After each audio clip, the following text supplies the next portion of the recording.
Just remember, penguins eat fish. I'll settle for the cash. Welcome to Legends of Gotham, where we talk about Fox's hit series Gotham, set in the world of Batman. I'm Bill Meeks. And I'm Anne-Marie DeSimone. And we're back after our summer hiatus. Yay! Gotham's back. The Mad City is back. We're here 8:30 p.m. EST at live.universebox.com on Tuesday night, the night after Gotham airs, with our lovely chatters. Right now we have Marshall and Bobby in there, but we're hoping to be joined by some others. Absolutely. As we move forward. So, Anne-Marie, how was your summer break? What is a break?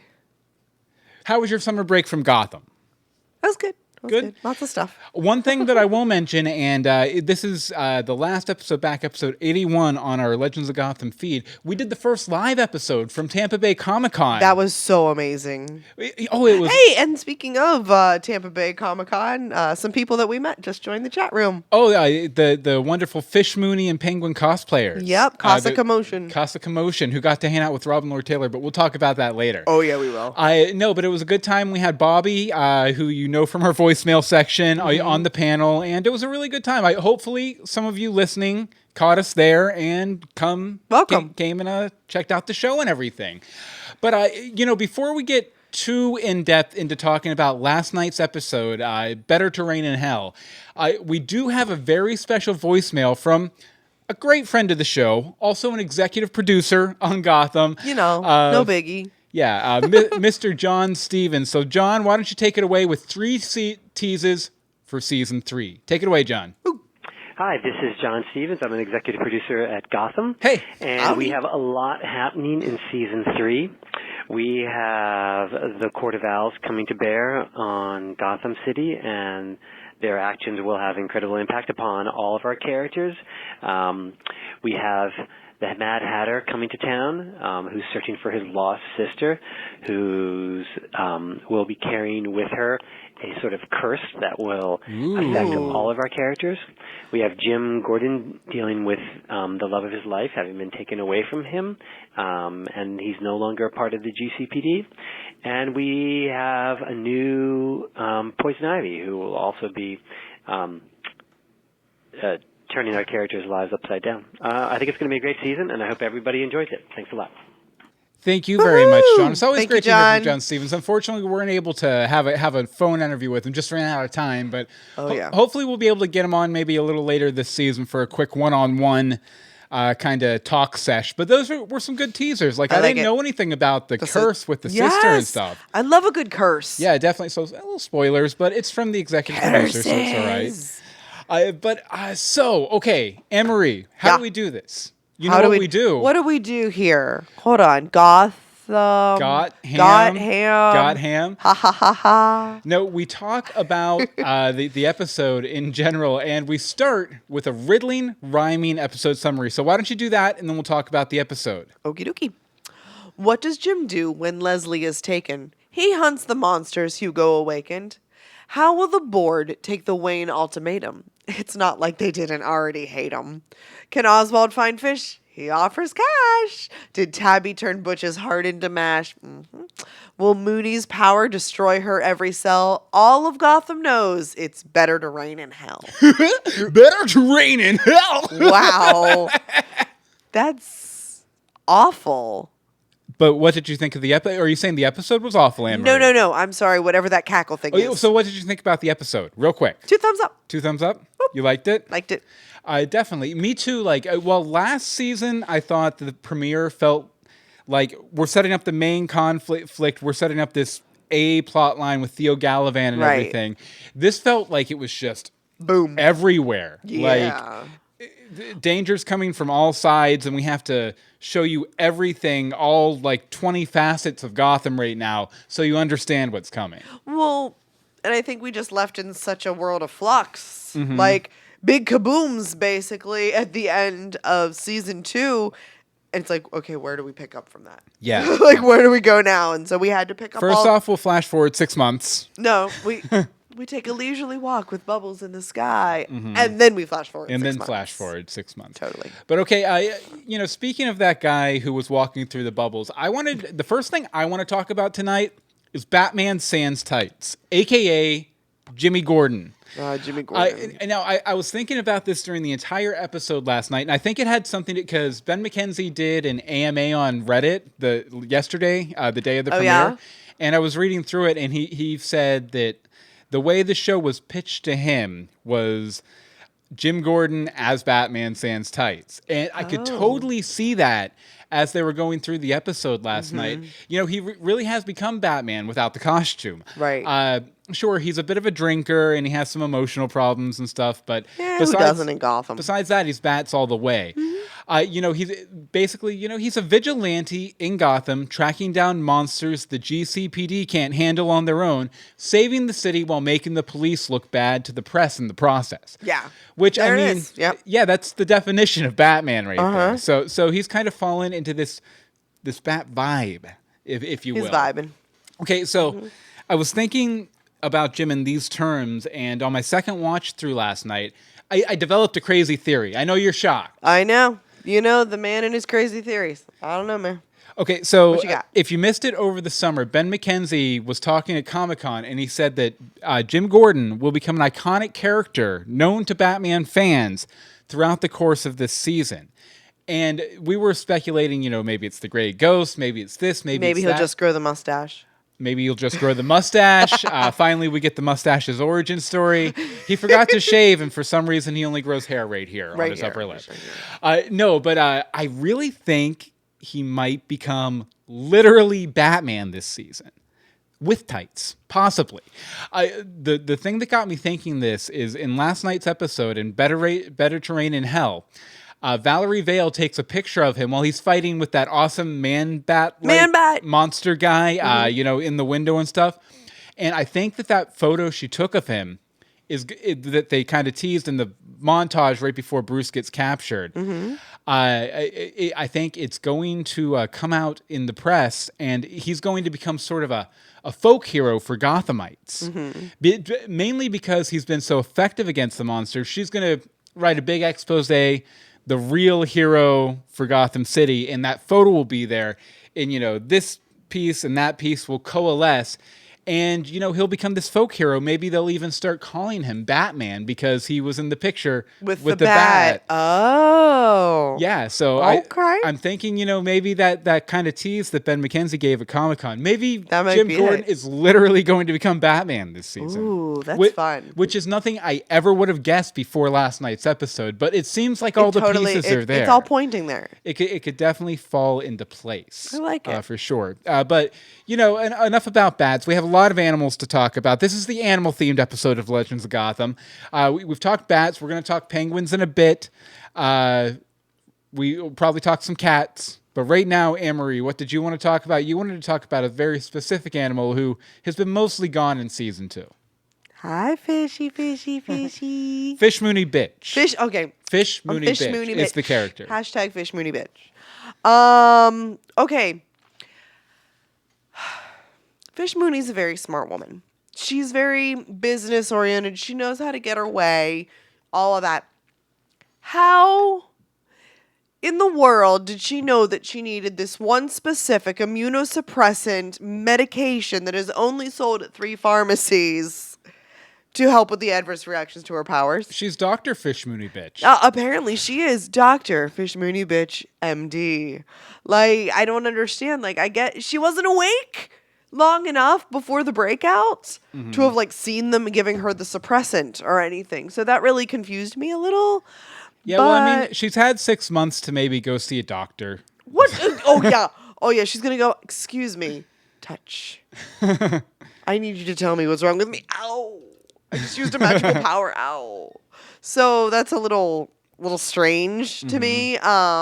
You know, she's smart, but I don't see her being that type of smart unless it's a part of her cuttlefish power, or maybe there's another one of the monsters who can, I don't know, do stuff like that. Yeah, I did like the aspect of the character that, you know, when she's talking to Peabody and everything, Miss Peabody's like, if you stop using your power, you'll totally be okay. Yeah. And she was like, no, I can't let go of this power that I have, because Fish is definitely the type of character, and we saw this in season 1 too, that once she has power, she wants to keep hold of it and get and more. she wants more. That's why Penguin is very similar to that as well. Definitely. But, That's why they got along so He well. learned from the Fish Mooney bitch. Definitely. Oh, and Tensor Guy over in the chat room says that Fish Mooney just looked it up on WebMD. You know what? That totally makes sense. WebMD. Definitely. All over it. WebDC, maybe. WebMDDC. How many letters? Speaking of DC, fun fact, keep an eye out. I don't know if they're going to announce it on the show, but if you watch DC All Access on YouTube, I won a bat phone from them. Literally won for a bat leaving phone. A comment a couple months back. I got the email last night. They've shipped it out today. So I'm getting an Android bat phone with a VR helmet and all this. All sorts of craziness. Crazy. I'm probably going to sell it. But if anyone out there wants to buy it, I'd be happy to sell it to a Legends of Gotham listener. Oh, also over in the chat room, Bobby says, in reference to Valerie Vale's photo of the Batman, Ben McKenzie, Jim Gordon, why else would they show that photo? Great theory, Bill. Exactly. Why else would there be a monster that's a bat? Definitely. Oh, and Cause a Commotion in the chat room is laughing out loud at the WebMD reference. Oh, totally. Okay, so we've talked Fish. We've talked Bat. We're going to talk Cat. Now we got to talk about Penguin. Okay, I want to talk a little bit about Oswald's altruism in this episode. Okay. It kind of struck me, while Penguin, in this season, he's just as dastardly as we've seen him before. He pops a guy in the head. Once he realizes, he's like, oh, man. He's not exactly warm and cuddly, but he's never been warm and cuddly. He also did a few things in this episode which I thought were rather altruistic for Penguin, even if some of them were also self-serving. Oh, yeah. Okay, first off, there was sort of like a white hat hacker Penguin going on here with the GCPD and Fish Mooney. His approach to the Fish Mooney problem reminds me a lot of a white hat hacker, which is a hacker who does bad things for good reasons. Where a black hat hacker will steal your credit card number and your Gmail account. A white hat hacker will go in there and find out that your Gmail account or your credit card number has been hacked and will help you secure it. Oh, well, thank you, white hat hacker. Or that's in the best case scenario. The worst case scenario, they'll hack into university servers and just get some information just because they want to know. Yep. I want to know. But this is a very common technique among white hat hackers. He gives the cops the information of the exploit confidentially, the exploit being Fish, so they can act on it. He just tells them in confidence. Go after Fish. And then you better go do it. And if they don't do it, he calls you out. Yeah, he'll give them time to act. And then when you don't do what he wanted you to do, he'll tell everybody that you had the information. So you have to act on it, and you look really bad for not acting on it. Right. White hackers do this all the time with security vulnerabilities. Like they'll find an iPhone exploit, then they'll contact Apple about it, give them like 6 months. If they don't contact them, they'll put up a blog post saying, we told Apple 6 months ago they didn't do crap about it. Here's the problem. Here's the exploit. You're going to get hacked unless Apple fixes it right now. Kind of to force their hand. Good. And he tells them this because he's afraid of Fish and what she might want with him and why she left him alive and everything.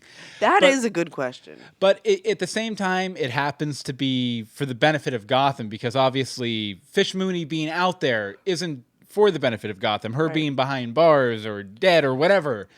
Chopped up into little pieces is probably the best way for her. So it's one case of him being selfish, but it working out for the greater good.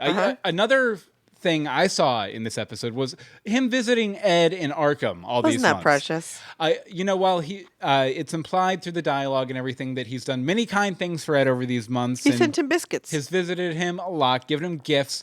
I think the main reason he's visiting Ed is because he knows that he helped enable Ed's villainous behavior, his bad side, bad Ed, Riddler Ed, which ultimately that side of Ed is what landed him in Arkham and has him behind bars right now. So I feel like he's visiting Ed. Well, one, as a sounding board, but two, to absolve him of his guilt for Ed being there. Right. And maybe to kind of shore up a partnership once Ed does get out. I think it might be a little bit more that. It's almost to protect himself later. Because Dude, Ed went from like 0 to crazy powerful in a hot second. However, still in Arkham, so he needs to figure out a way out. I loved him solving that puzzle though. Just like he's like, yeah, and people spent their whole life. People pass this down from like, decades to bleep, decades. bloop, He's like, and I've made you a penguin. And Bobby in the chat room says he feels like Penguin has his own code, which can change on a whim, like how he treats Nigma or his fondness for Jim. Very true, very true. And one last altruistic thing I think Oswald / Penguin did in this episode. I thought his matchmaking with Butch, matchmaker Cobblepot. Matchmaker, make me a match. And I think this is the only, out of everything in my list, this is the only purely selfless act that Penguin performs in this episode. Yep. He forgoes his revenge on Tabitha, who killed his mom, because Butch still cares about a few her. times. Yeah. And it's pretty altruistic, especially considering how quick he is to kill normally. Normally, he's like, oh, I want a sandwich. That guy has a sandwich. Kill him, take the sandwich. You remember that from season 1 when we thought he was going to eat his way to traditional penguin form? That was our crazy theory. I still love that. And the wearing of the clothes of the dead. Yeah, but I just thought it was interesting that as villainous as Oswald can be, he did a lot of altruistic sort of things in this episode. Yeah. So, very good, very good. Did you have any thoughts on Penguin's actions this episode? You gotta love a penguin. I do think it's really interesting that Butch obviously means so much to him that he's letting Tabby live. Yeah. Because that is a sign. I mean, that right there is a sign. Because Tabby killed his mother, who we've heard about many, many, many, many, many times. And, that was the most important person in his life. Yeah. And, Butch has to be up there as like number 3. Otherwise, Tabby would be dead. Or Penguin would be dead because Tabby's a really good assassin. So, I don't know, man. So. Nice. Okay, well, we've talked bat. We've talked cat. Yeah, we've talked bat. We've talked bat, fish, penguin. Now. Meow. Meow. Meow. So, Selena and Bruce and their strange relationship. Pardon me. So, I get why she's mad at Bruce, right? Like, we all get it. He ran away for 6 months, and he shows back up with the birds. Again, more animals. But why is she even surprised? Like, this is not the first time that something's happened in Bruce's life that was, traumatic and stuff's going on, and he runs away for 6 months. Yeah. Whether to Switzerland or, to live on the streets with her. Like, he did that, too. That's just the exact same thing in the opposite direction. It's, So I just thought it was really weird because this happens every time.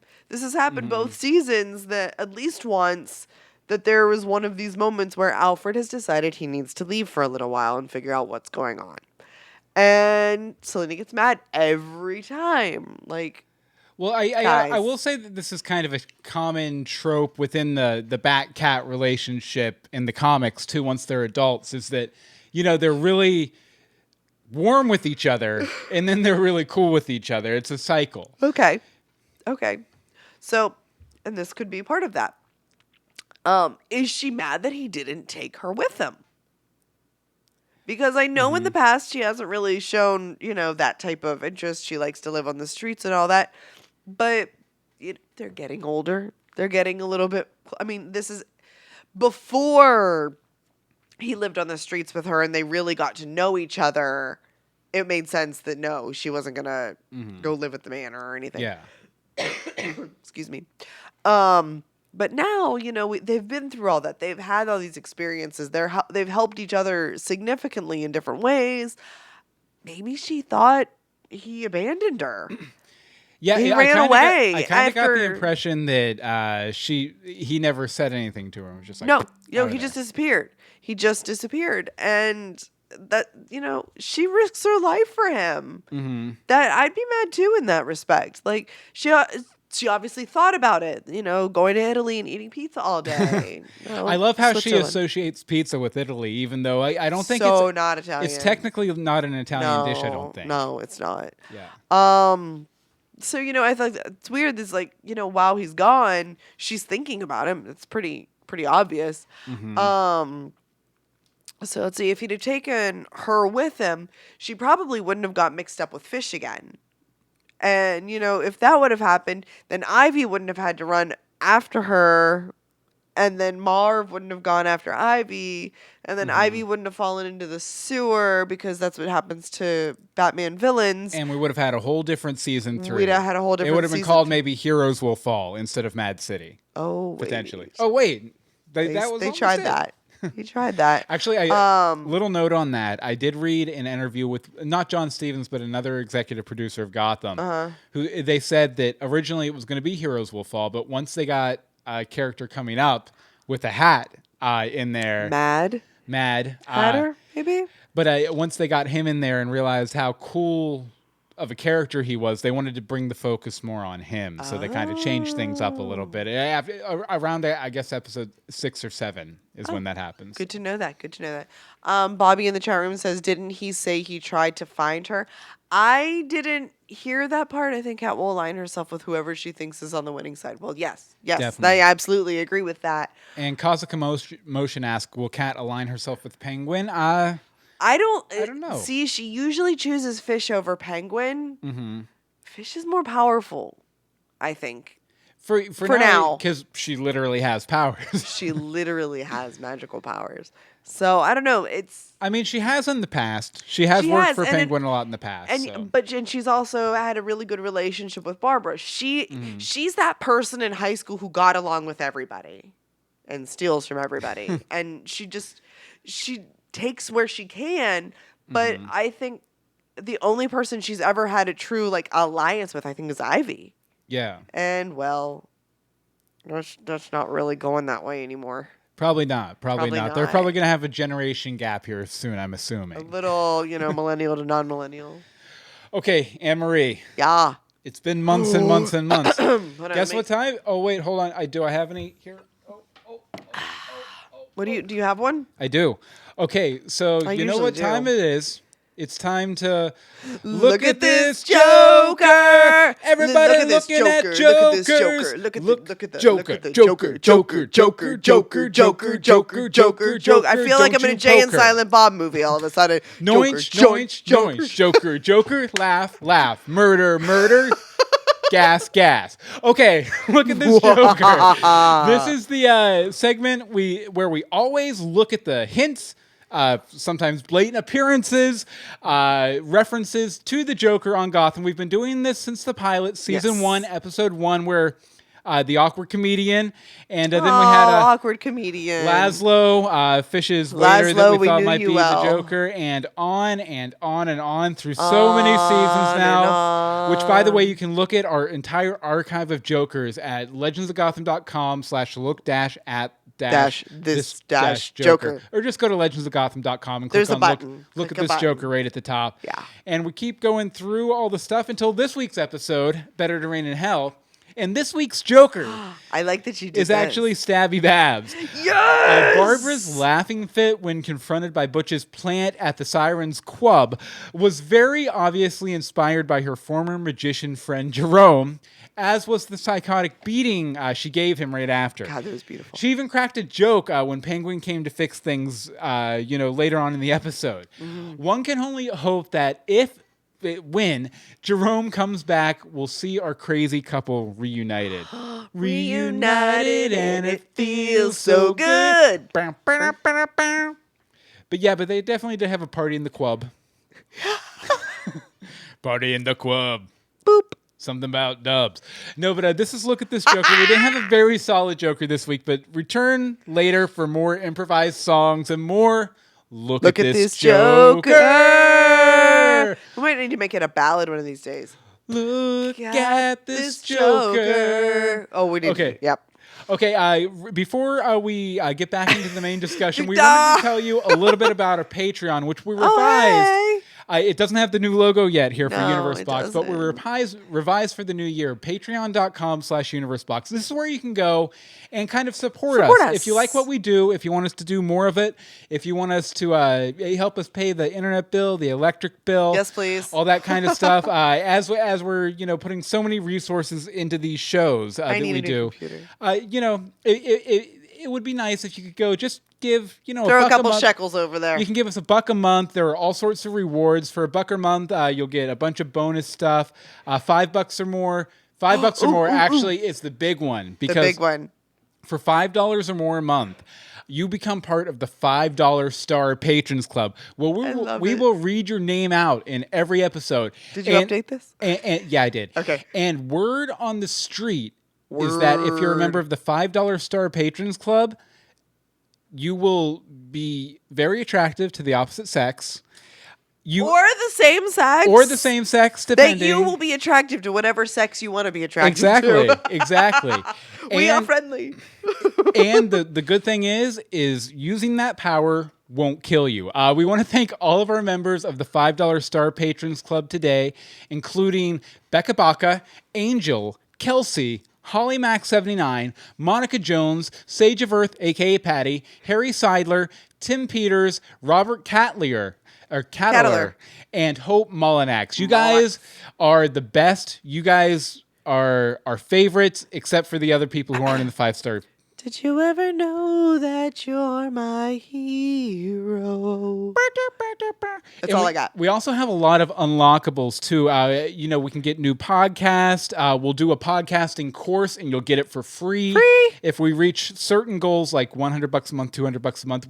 We currently have 26 patrons giving us $118, which is actually $136, but Patreon's weird about it, dollars a month to help do what we do. You guys are the merry makers. You are the dreamers of dreams. The dreamers of dreams. We thank you very much. And if the dreamers of dreams in the Cwub. If you want to be one of the special few, go to patreon.com/universebox. And remember to think outside. Okay, before we get back to the main discussion, we have a voicemail from Rebecca, who is also the host of our fellow DC TV podcaster, Supergirl Radio, that I'm on this week. Woohoo! Teaching everybody about Metallo. But Rebecca Johnson, go ahead and take it away. What's up, Legends of Gotham? What's up? And I wanted to send in a thought I had about the season 3 premiere episode. One thing that really stuck out to me watching Better to Reign in Hell was Nigma mentioning the Gordian Knot. And this is the second live-action Batman story to mention the Gordian Knot this year. The first, of course, being back in March when Batman v Superman Dawn of Justice was released. In that movie, though, the Gordian Knot was a story told to Diana Prince. And I'm ashamed to admit that I didn't really make the connection to why that might be important until watching this week's episode of Gotham.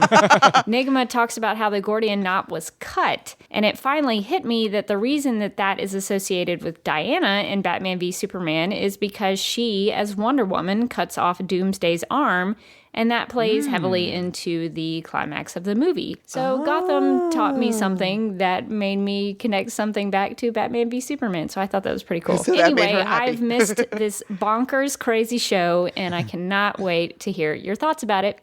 Thank you very much, Rebecca. And I'm shocked that something reminded you of Batman v Superman. I mean, you don't have the script memorized or anything. It's a really good film, though. So. Very true. I mean... Go back. We did a thing. There are opinions, but we don't have those opinions. Let's not go to the opinions. Okay, so the next thing I want to talk about is the title of this episode, Better to Reign in Hell. Sometimes it's better to get these titles are so obscure, but so poetic sounding. And sometimes they're very on the nose. But, sometimes it's good just to give a little context for it.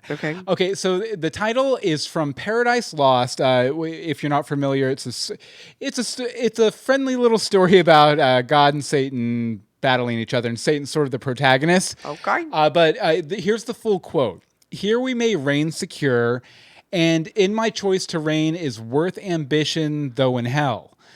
Better to reign in hell than serve in heaven. And this line is Satan's. It's upon his... You know how in the old biblical story, Satan's an angel and he tries to perform a mutiny in heaven and God cast him down into hell? Okay. That's that's Satan's origin story. And this is... for those of you who needed a religious lesson. This is what he says right when he wakes up in hell. Better to reign in hell than serve in heaven. So the basic gist is that it's easier to be bad and have power than be good and have none. Answer to Barnes. What's that? An answer to Barnes. An answer to Barnes. Now, Jim. And yet he still gets yelled at by Barnes. But Jim Gordon finds himself in a similar situation in this episode. He's rejected the angels, if you can call them that, of the GCPD, and is taking the law into his own hands. At least as a bounty hunter, he has autonomy. He can make his own choices. He has power. The whole GCPD/Leslie experience robbed him of the idealism that made him think, no, it's better to serve in heaven than reign in hell. Yeah. Now he's fine with being a vigilante because at least he has control over his life and his destiny. City. Yeah. And, it's so funny considering how anti-vigilante he was. He becomes more and more a vigilante as the series goes on. I mean, we saw his fall last season. That was the entire season arc for him, was Jim Gordon's fall. And so I predict this season is going to be about his rise. Maybe it's that folk hero I mentioned in my crazy theory earlier. This will be him sort of rising up and becoming the hero Gotham deserves and needs, and whatever that line from The Dark Knight is. This season will be him learning that maybe ruling in hell isn't such a great option. Maybe he'll find reasons to kind of find a happy medium between heaven and hell. Okay. Earth, you could call it. Earth, one might say. But yeah, just a little FY information. Okay, so you wanted to talk a little bit about Yanni Bruce, right? All right, Yanni Bruce. If you haven't been listening over the summer, we've been calling the clone Bruce. Long-haired David is Yanni Bruce. Everything but the mustache. Everything but the mustache. That's reserved for Gordon. Okay, so Yanni is not in with Fish. It's a little confusing because she was very confident that she had all of the monsters. So this leads me to believe that either he, A, got away before she realized he was one of them, one of us, or maybe he's not a monster. Maybe he was too normal. Though she'd have recognized maybe he was being held there for other reasons. Other reasons, such as long-lost twin brother of Bruce Wayne. Or whatever. Who doesn't know about Bruce Wayne? Obviously. Who is Bruce Wayne? I was like, oh, buddy, don't yell that on the rooftop. I will say, in reference to Yanni Bruce, as much as I love David as Bruce Wayne, as Yanni Bruce, his performance wasn't quite as stellar in this episode. It's probably something he's going to have to grow into a little bit. Right. He's had a couple seasons to get used to playing Bruce. Right. So. Absolutely. Okay, so either way, now he has the name Bruce Wayne to look into. So what's going to happen? Is he suddenly going to become in with the Court of Owls? Is he going to be the one to discover that Alfred is knocked the heck out again? Might as well don't call him a butler, call him a beatler for as much as he gets beaten up. He's beat down. Is Selena going to find him and chew him out thinking he's real Bruce? There are so many ways that this could play out, and I have no idea what's going to happen. However, I vote for somehow he gets in with the Court of Owls. I have a theory on what's going to happen. You have a fear? I have a theory. About what's going to happen. Okay, what's your theory? And this is my next point.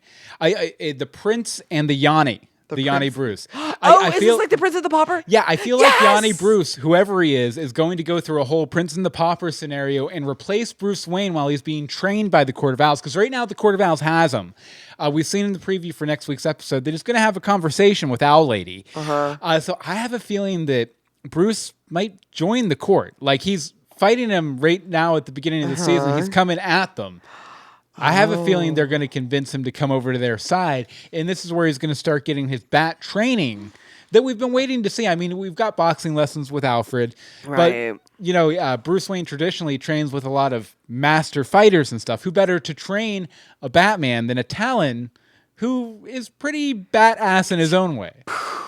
Definitely. So I feel like Yanni Bruce is going to step in for Bruce Wayne while Bruce Wayne is off becoming more Batman-like. Related, slightly. So, we're talking about how Yanni Bruce is not so awesome as David's regular Bruce. Yeah. Did anybody else get the feeling that Gordon still had a little bit of Clay Gordon going on in this episode? Oh, like as far as his demeanor? Yeah. I mean, he was a little cockier than normal, but I assume that was because of the drink.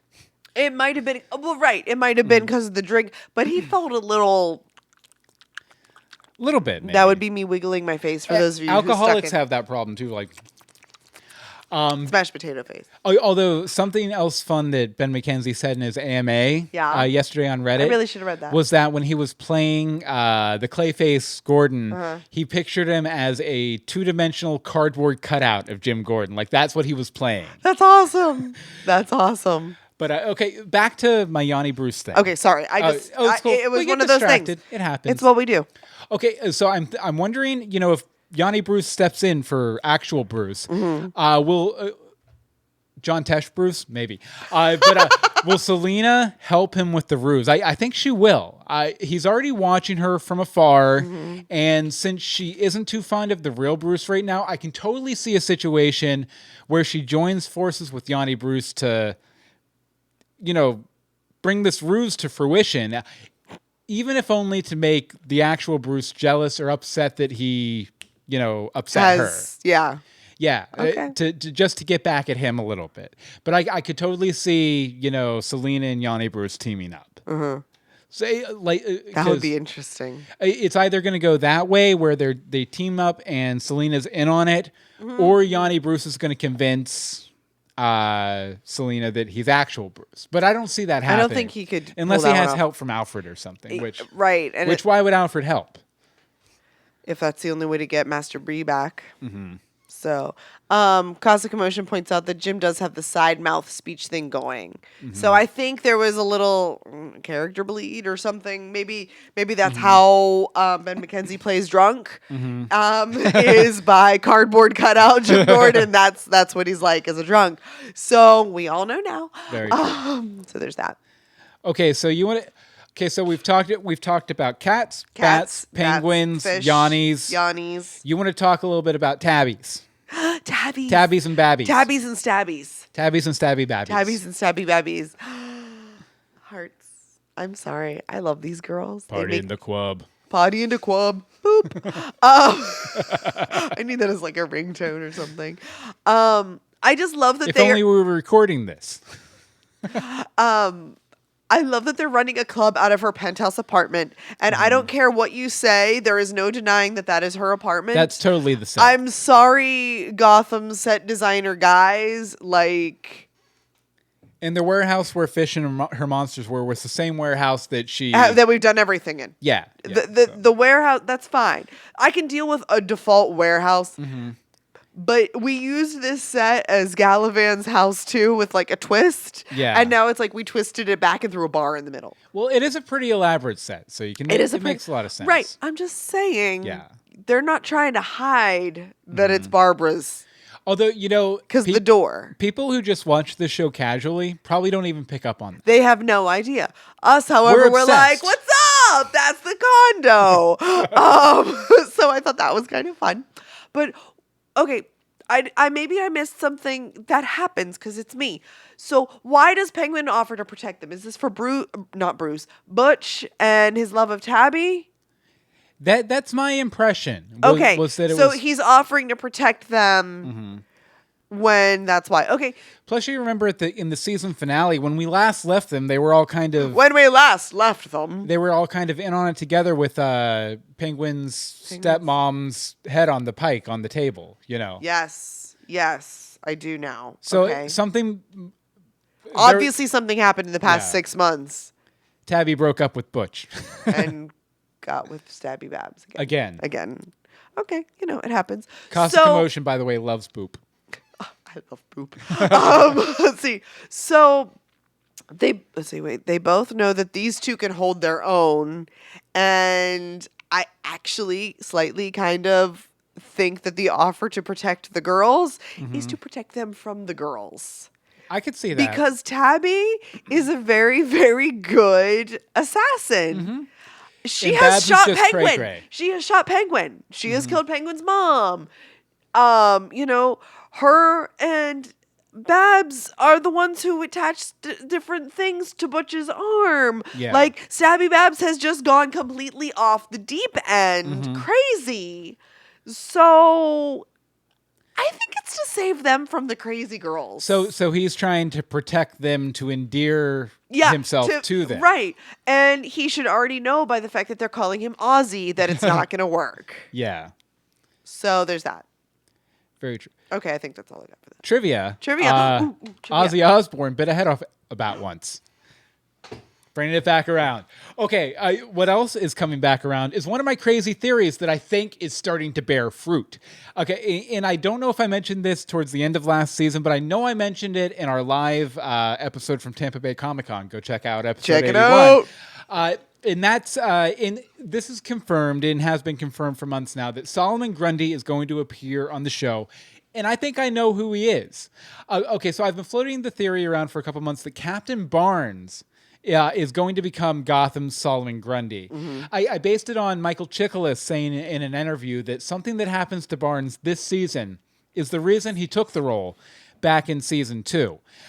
So, after he dresses down Jim and Harvey in his office, he starts coughing and he has these really shaky hands. So the adjusted theory, based on that information, I think he's going to die. Something happened with his stabbing, or he has some sort of disease or something. Mm-hmm. And he's going to die early on this season. And then he's going to come back, a monster. Come back is Solomon Grundy, the huge Hulk-like zombie guy from DC Comics. I'd assume Fish is going to end up freeing Hugo Strange somewhere along the way. Absolutely. And he's going to do the tweakings to Barnes to turn him into Gotham's favorite zombie. Right. And maybe it'll even all happen on Grundy Street, which got name-checked back in season 1. Mm-hmm. So that's my adjusted theory. And I think it's going to bear fruit. I love it when my crazy theories bear fruit. And let's hope it happens again. Yes. Absolutely. Definitely. Okay, so last but not least, you have a couple points here, right? I just have a little thing. So as always, it's, a game in Gotham. Everybody's playing a game. They're playing their own game. Uh-huh. And this is the game of who's using who. And the real question is, who is the best at using Gotham against itself? Because we have, excuse me, we have Fish using Valerie Vale, who we didn't talk about, but she was amazing, to find Peabody. Penguin using Babs and Tabs to find Fish. Jim's using Valerie Vale to find Fish. Valerie Vale thinks she's using Jim to find a story. Bruce is using the board to find the court. Butch is using 3 dudes to try and win back Tabby. Everybody's going, I'm going to use this, I'm going to use this. And, Fish sends Cat to talk to the Valerie who's going to the gym and going to the, guys, I need, a diagram to figure out who's doing this. And I love it. Yeah. I just wanted to point out how many people were using each other and still I don't know who's winning and who's losing. That's Gotham. That's Gotham. That is Gotham. That's the Gotham. Or as one of the hashtag maniacs said last season, Gotham. Definitely. Okay, well, I think that about does it for our main discussion here. Okay, Anne-Marie.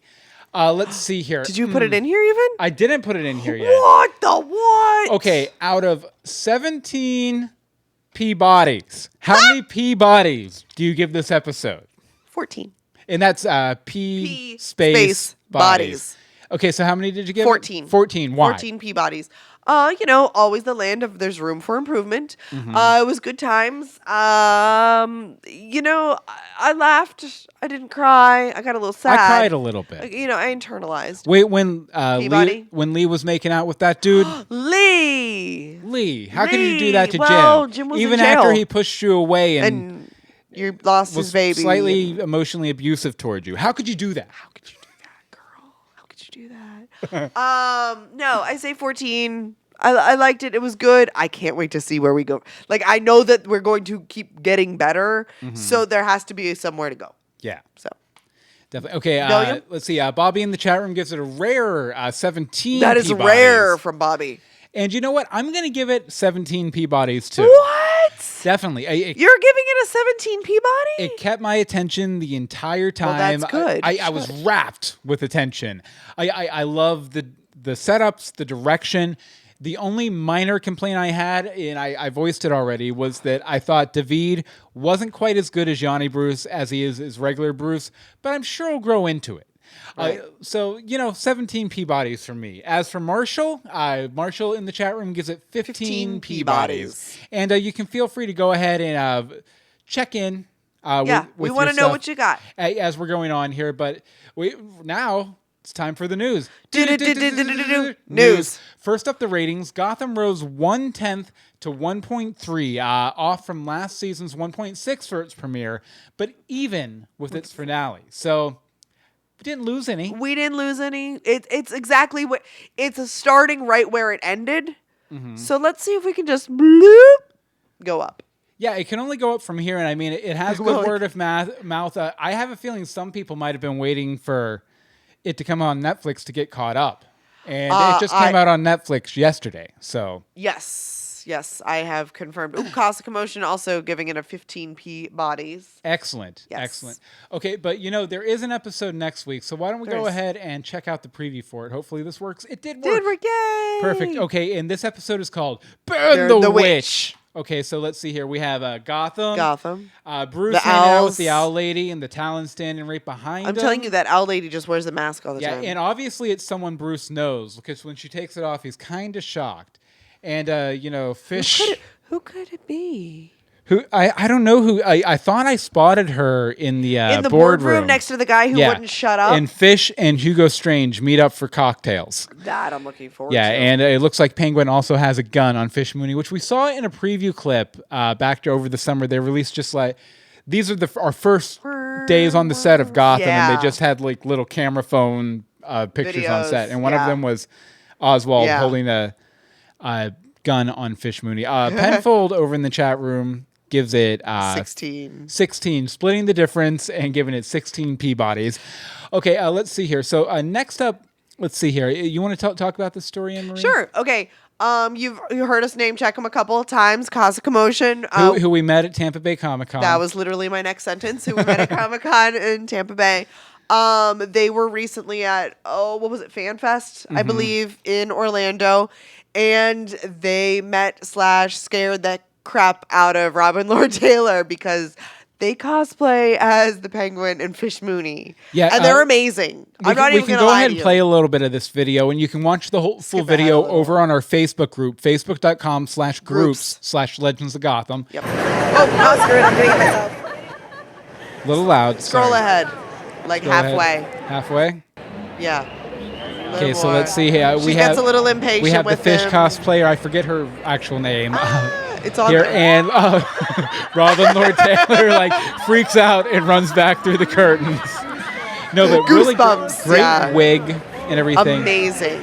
And very intimidating too. When she came to our panel in Tampa Bay, her and the Penguin sat right in the front row the entire time. I was really freaked out. It was kind of terrifying yet amazing all at the same time. It was terrifying amazing, for sure. It's terrifamazing. And by the way, we'll have links to all of these stories in our show notes at legendsofgotham.com. And next up, Cameron Monaghan, Monaghan, I think, who played Jerome last season. You may be familiar with him. I don't know. Just a couple days ago, Instagrammed out this really interesting audio clip. We're going to play it right now. I don't know what it could mean. Let's just be honest, Instagram isn't usually for audio clips. Yeah, and it's just an audio clip with a white background. Hello. Gotham.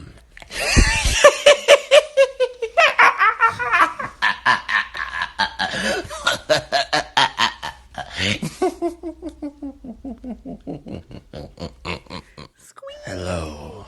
Okay, it just keeps looping. It's looping. It's Instagram.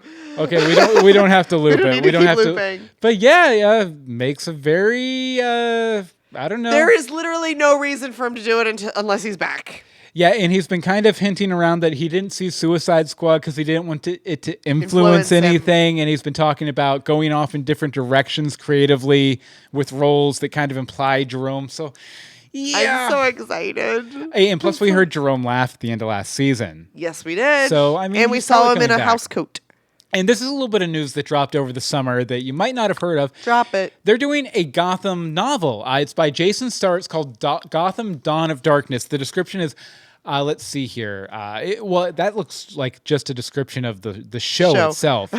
They don't have a description here, but I remember reading a little blurb on this, and it sounds like basically a novelization of the first episode. of the okay. pilot, with maybe a little bit more backstory and stuff like that. But it's coming out, looks like, actually they moved up the date to January 31st, 2017. But hopefully we can get a hold of Jason Starr and maybe have him on a little bit closer too. Definitely. And if you like books and you like Gotham. I like books. There's a Gotham book coming out.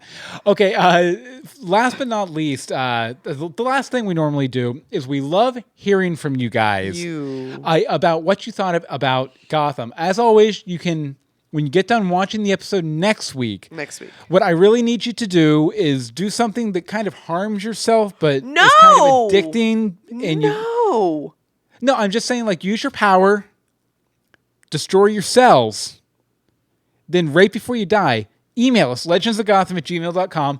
Tweet us at Legends of Gotham. We need a disclaimer on this show. The Facebook is facebook.com/Legends of Gotham. Facebook.com/groups/Legends of Gotham. We transitioned over to a group. So you actually see what we post.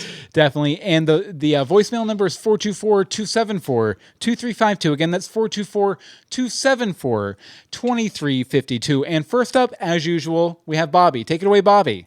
Hey guys, it's Bobby. All right, so there was a lot going on in this episode. I mean, there's probably like a dozen or more characters that they touched upon as far as like where they are, where they were, where they're going, and they were able to do so without making it feel like bogged down by all the exposition. The hour just flowed very nicely, very smoothly, and I thought it was an excellent job for a season opener.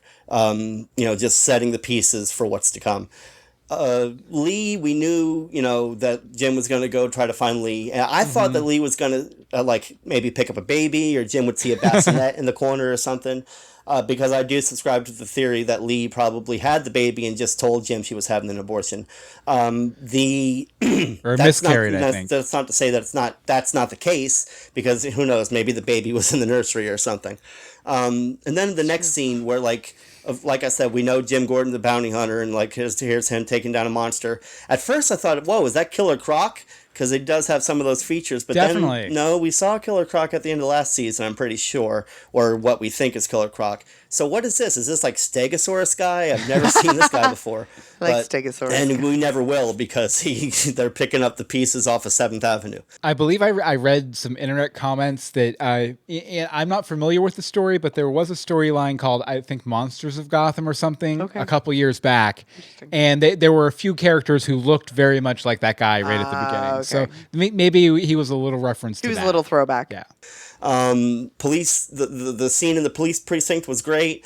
Which one? I loved the interaction between Barnes and Gordon and Bullock. Any interaction with Bullock is good. Oswald bursting in, now I'm just sitting here going through every moment. That's crazy. I didn't think Lucius Fox was going to be the ME. I really didn't see that coming. I don't think he's the ME. I think he's just like he's the Ed. He's the new Ed. He's the new Ed, and Ed wasn't the ME with good reason. Yeah. But he's definitely the new Ed. It's okay, and nursing his wounds, but still back on the job. We see Oswald and Nigma, or Oswald go visit Nigma in Arkham, which is one of my favorite scenes of the episode. Love that scene, and how long were they waiting for that penguins eat fish line? I mean, come on. 2.5 years. Valerie Vale, I think is this Vicky's aunt. That's the only character I think we didn't meet was Vicky. Anyway, now I'm going off on a tangent. What's going on with the monsters? The monsters have superpowers? I guess because Fish did, have that touch power last season, so I guess that's a superpower.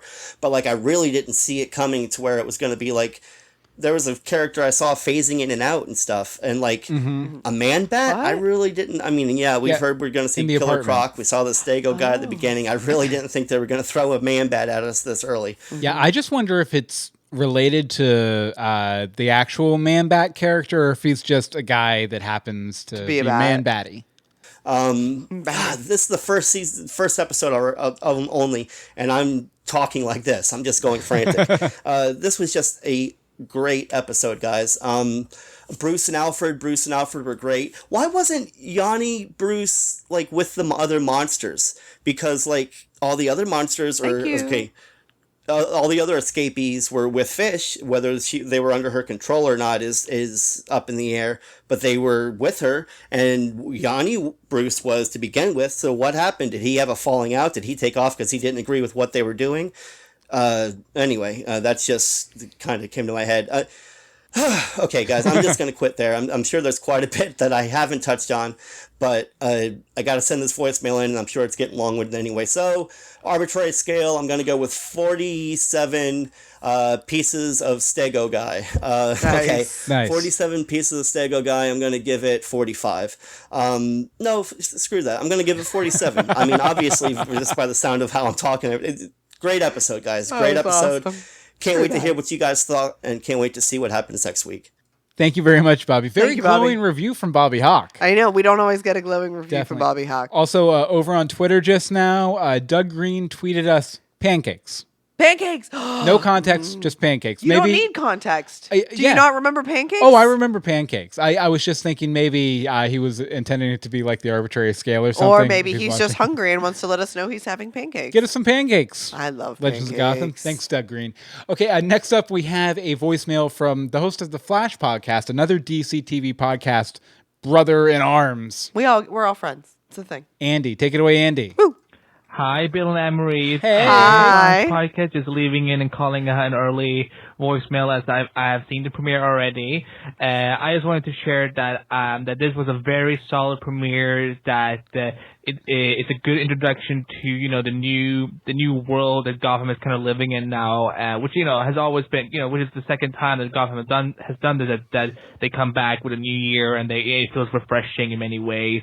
I'm digging Gordon the Bounty Hunter. I'm digging these dark shades of his and all that, and all these monsters. Yeah, I'm really intrigued with what they're going to be doing with Mad City. If I understand that's the subtitle of the season, and there's some. I really dig the Bruce stuff that goes on. And I mean, I'm just digging this. I really enjoyed to see the premiere, and I can't wait to hear what you guys are gonna say about it. And I'm looking forward to tuning in every week for all the latest on Legends of Gotham. So guys, keep up the good job, and talk to you soon. Bye. Thank you very much, Andy. Sorry, hit pause just a fraction of a second too soon. Okay, and our last voicemail is from Mike Pasquad. Take it away, Mike. Wow, what a opening episode for for season 3. Okay? It's just so much, and it's incredible what they're doing. First off, Lee's got another man. Second off, because he found out she had another man, he's almost trying to drink his sorrows away. Is Jim Gordon. Number 3. I like what they're doing with Catwoman. I mean, with Cat. She is a woman that's learning her skills on how to play both sides against the middle. All right. Fourthly, I see what they're doing with Stabby Babs is back. Fifthly, you look at how what they're doing with these guys. First off, Fish is getting sick from using her powers and she needs meds. Number 6 is the fact that the way they're gonna age her Ivy up is that I like it. I like what they're doing with that because she didn't get the full extent of the guy's touch, all right? And so what's going to happen is she's going to age up, but she's going to not die. Because if that guy had given her the full, abilities of his abilities, she dies, and we lose Poison Ivy, or possible Poison Ivy. The nurse gets killed, number 3, and finally, just an aside note for the final note of my call here, is that we have Carmen Bincondova is going to be around a long time. She's aging nicely into her body, and she's going to be around a long time. And then one final side note is that you look at the end of this episode when he's being carried away. You look at it. You look at David Mazouz's limbs. He's going to be over 6 feet tall by the time the show's over with. It's pretty lanky. He's a big guy. This has been the call from Mike Pasqua. Thank you very much. Thank you, Mike Pasqua. Thank you very much, Mike. Definitely appreciate it. Absolutely. If you want to let us know what you think about next week's... We have a Facebook Oh, do comment. we? Okay. Yeah. This is from Karen. It says, so good to have Gotham back. It's been way too long. I was so sad about Peabody. She was so freaking hilarious. Mm-hmm. And what an awful way to go. I had a theory that she was really the one in charge of Indian Hill, and that Strange was actually one of the inmates that was brainwashed into thinking he was in charge, but was actually Peabody's puppet. I would have loved that. Yeah. That would have been great. Is it me, or did Barnes have kind of an ominous sounding cough? Not just you. I thought I caught it too. It didn't sound so good. I don't think much of Valerie Vale. Something about the whole ambitious reporter thing kind of grates on me.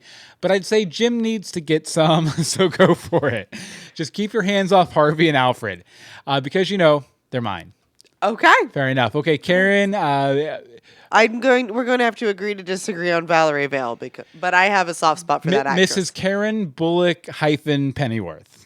Coming soon to a Gotham near you. Okay, if you wanted to let us know what you think about next week's episode, Burn the Witch. Burn the Witch. When you're done watching it, go find a quiet bar somewhere. I know they're hard to find. Go find one. Mm-hmm. Email us, legendsofgotham@gmail.com. Tweet us at Legends of Gotham. Facebook us, facebook.com/legends/groups/Legends of Gotham. And the voicemail number is 424-274-2352. Again, that's 424-274-2352. Now, I do want to say this week, if you're watching live especially, but just in general, we're rebooting our podcast, our Universe Box. We've reformatted it as more of a news show where we cover books, movies, television, music. Pop culture entertainment news. Yeah, basically. But we're going to be going live with that 10 p.m. EST Tuesdays and Thursday nights at live.universebox.com. We'd love for you to join us. It's a short show. We'd love for you to donut. It's about half an hour. So if you're watching live, just stick around. Stick around, refresh the page right around 10 o'clock. Or if you're not, just go to universebox.com and there should be a link by this weekend at the very latest for you to subscribe on iTunes, or you can just go to youtube.universebox.com and subscribe to us on YouTube, where you can just get it in your feed on YouTube. Okay, so Anne-Marie, welcome back to Gotham. Welcome back. It's good to be back. It is so good to be back. Great to be back. Okay, where can people find you online? You can find me on Twitter at DeSimone, and check out my blog crunchycrafty.com. As for me, you can follow me on Twitter at Bill Meeks. You can follow all of the podcasts we do at universebox.com. And you can follow your heart's desires anytime. I give you permission. Wow. Finally, you have permission to follow your heart's desires. I was concerned about that. I think everybody was, really. They were like, when will Bill give me permission want to follow my heart's desires? Well, I just did. Yay! So join us next time for more Legends of Gotham. Oh, it's been so long. It's been so long since the outro music. I love the outro music. What are we going to say in the gaps? I don't even know. I don't know. They're coming up, though. Don't hurt me. Penguin. Pancake. Penguin pancake.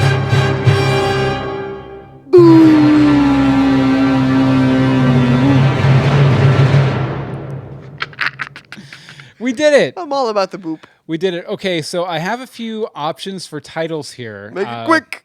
Yeah, make it quick because we got to go get ready for Universe Box. Okay, so we have Peabody. Go cuff yourself. Like Peabody, 2 words. Yeah. The Prince and the Yanni Bruce. Party in the Cwub. And the Beatler. Party in the Cwub. Party in the Cwub. That's my vote, too. We'll give the chat room just a second to see if anyone votes.